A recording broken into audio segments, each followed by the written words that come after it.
हाय, good morning, कैसे हो? Fine. चलो, क्या चल रहा था? प्रीपोजिशन, नहीं? So in the last class I also taught you preposition and here I am going to teach you preposition and the word, the first one is above, use of above. अब देखना है above का use हम कहाँ करते हैं। Above means क्या होता है हिंदी में? इन हिंदी एभव मीन्स ऊपर। ऊपर के लिए देखो कितने वर्ड्स होता है? 3, on, over and above. On कहाँ होता है? जब कोई चीज़ टच होता हो तभी हम ऑन का यूज करेंगे, नहीं?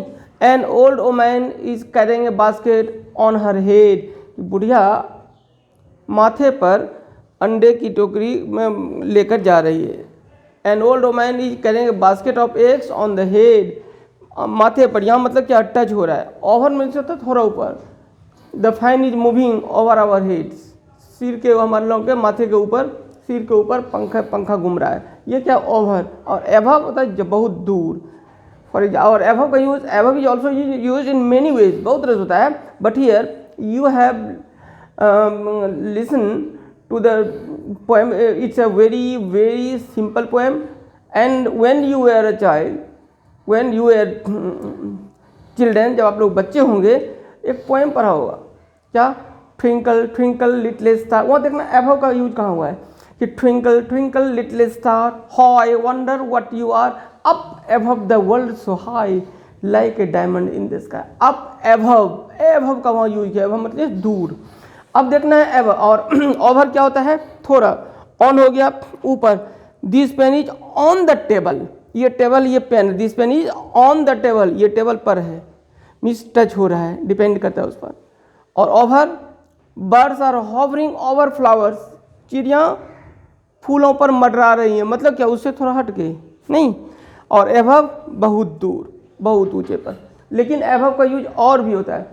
द बैलून रोज, बैलून तो समझते गुब्बारा। The balloon rose above the clouds. The balloon rose, balloon चला गया ऊपर, कहाँ? एभव द क्लाउड्स, क्लाउड के ऊपर, बादलों के ऊपर।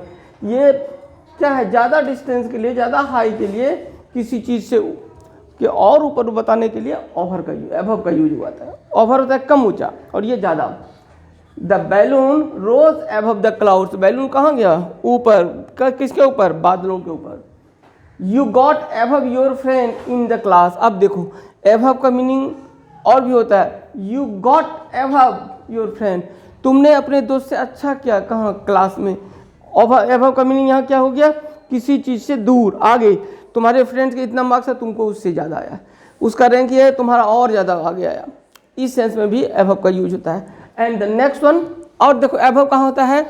Above means more then in number, संख्या में जब ज़्यादा हो, क्वालिटी गुण में ज़्यादा हो, और डिग्री या किसी डिग्री में ज़्यादा हो, तो वैसे कंडीशन में भी एभव का यूज करते हैं। याद रखना है डिफरेंसेस इसमें। ऑन कहाँ करेंगे, ओवर का यूज कहाँ करेंगे, और एभव कहाँ करेंगे। अंडरस्टैंड? अब देखो, your expenses are over your means. Expenses का मीनिंग होता है खर्च। एक्सपेंसेस मीन्स खर्च, यहीं पर लिख देते हैं। और मीन्स आमदनी। एक्चुअली इसको आमदनी नहीं, बहुत से लोग, मोस्ट ऑफ द स्टूडेंट्स क्या करते हैं, इसको पढ़ते हैं, इसका प्रोनाउंसिएशन करते हैं हिंदी में आमदनी, but it is known as आमदनी। आमदनी नहीं, क्या? आमदनी। अब क्या देखा? Your expenses are over your means. Your expenses are over, तुम्हारे खर्च क्या है? ज़्यादा है। किससे ज़्यादा? आमदनी से, मीन्स जितना इनकम है उससे ज़्यादा खर्च है यहाँ। लेकिन ये ओवर नहीं, ये एभव का यूज करना है ना। हाँ, your expenses are above your means.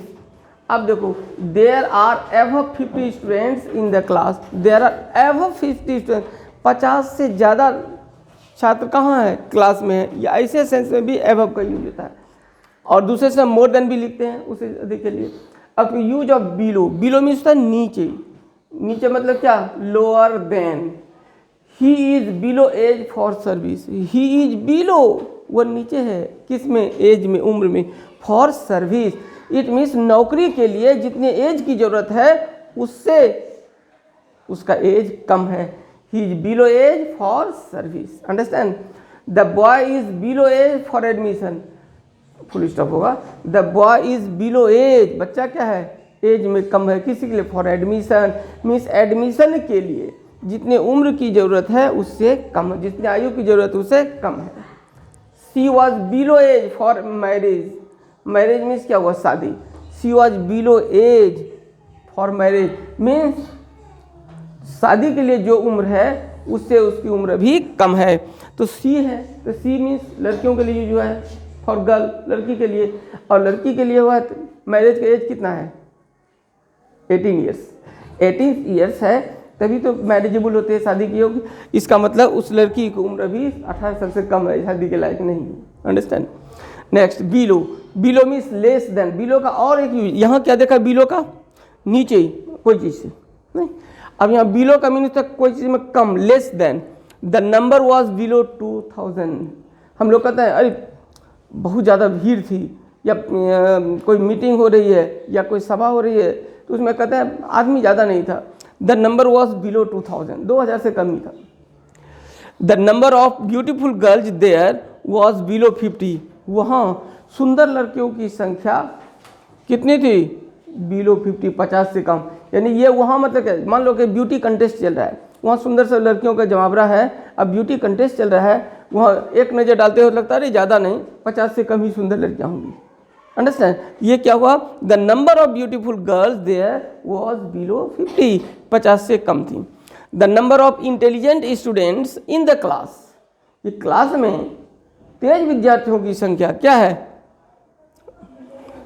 अब देखो in the class is below, यहाँ छूट गया है, BELOW, बिलो 20, 20 से कम, अंडरस्टैंड। अब देखो बिलो का और मीनिंग होता है इन्फीरियर टू, किसी चीज़ में से कम या किसी चीज़ में कम होना। हीज अटेनमेंट्स, अटेनमेंट्स का मीनिंग क्या होता है, योग्यता,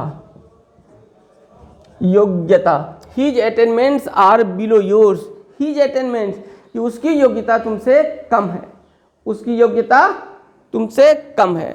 अब देखो his qualification is below his better half, his qualification का भी मीनिंग ये होता है, योग्यता ही होता है। हीज क्वालिफिकेशन इज, और इधर भी एरो कर देते हैं क्योंकि दोनों का एक ही होता है।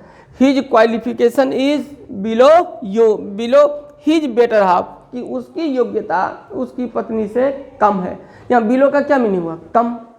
तो देखो बिलो का यूज 3 तरह से कैसे, बिलो मीन्स लोअर देन, जैसे एज में कम है, सर्विस कम है, इस तरह से कम। बिलो मीन्स लेस देन, संख्या बताने के लिए। बिलो मीन्स किसी चीज़ में इन्फीरियर हो उसके लिए। यानी तीनों का बिलो का यूज 3 जगह किया, तीनों अलग अलग सेंस में किया गया, अंडरस्टैंड। और इसको देखना है और बड़ी गहराई से पढ़ने की ज़रूरत है, और इसके आगे और बताते हैं। हाँ देखो, तो अब देखो क्या देखा, ओवर हो गया, एभव हुआ, और उसके बाद बिलो, और बिलो के बाद देखना है एलोंग। अब देखना एलोंग का यूज कैसे करेंगे, यूज ऑफ एलोंग। एलोंग का मीनिंग क्या होता है, एलोंग का मीनिंग होता है in the same line with anything, किसी भी चीज़ के एक ही किनारे में, किनारे का मान लो ये सड़क है, तो एक तरफ से फील्ड है, एक तरफ से नदी किनारा है, नदी का दोनों किनारा है, लेकिन एक किनारे के बारे में करा के, एक ही सीधा एक किनारे में, किनारे किनारे। मेनी पीपुल वॉक, बहुत से लोग टहलते हैं। एलोंग द रिवर बैंक, नदी के किनारे किनारे, यानी ये नदी है उसके किनारे किनारे, एक तरफ नहीं। तो many people walk along the river bank, यहाँ पर क्या देख रहे हो, मेनी पीपुल का रिवर बैंक के साथ कौन रिलेशन बता रहा है, along. It means now in this sentence you can say many people, when I say many people walk along the river bank, it means there are two words. The first one is many people is the subject of this sentence, and next one is river bank, and along shows relation between them. अब दोनों के बीच relation कौन बता रहा है, along.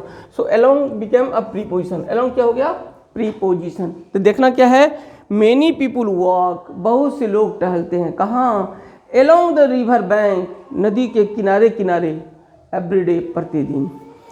अब देखो मतलब along का यूज कहाँ करेंगे, जब कोई काम एक किनारे किनारे हो, जैसे हम लोग जा रहे हैं एक किनारे से, मैदान में जा रहे हैं एक ही किनारे से, गायें मैदान में चल रहे हैं किनारे किनारे, लोग बैठे हैं किसी के किनारे किनारे, वैसे कंडीशन में, in such a condition you have to use along. किसका यूज करना है? अलोंग का। अब देखना है, गर्ल्स वेर रनिंग, लड़कियां दौड़ रही थीं, अलोंग द रोड, मतलब क्या? रोड पर नहीं, ऑन द रोड रहेगा तो रोड पर, इन द रोड रहेगा, इन द रोड तो होगा ही नहीं, क्योंकि जब कोई एरिया बंधा हुआ होता है तब इनका यूज होता है। तो गर्ल्स वर रनिंग, लड़कियां दौड़ रही थी, कहाँ? अलोंग द रोड, नदी, ये सड़क के किनारे किनारे। कॉज आर ग्रेजिंग, गायें चर रही हैं, अलोंग द फील्ड, इसका मतलब क्या हुआ? अलोंग द फील्ड मतलब ये मैदान है, मैदान के किनारे किनारे, किसी एक किनारे से, उसके लिए अलोंग का यूज होगा।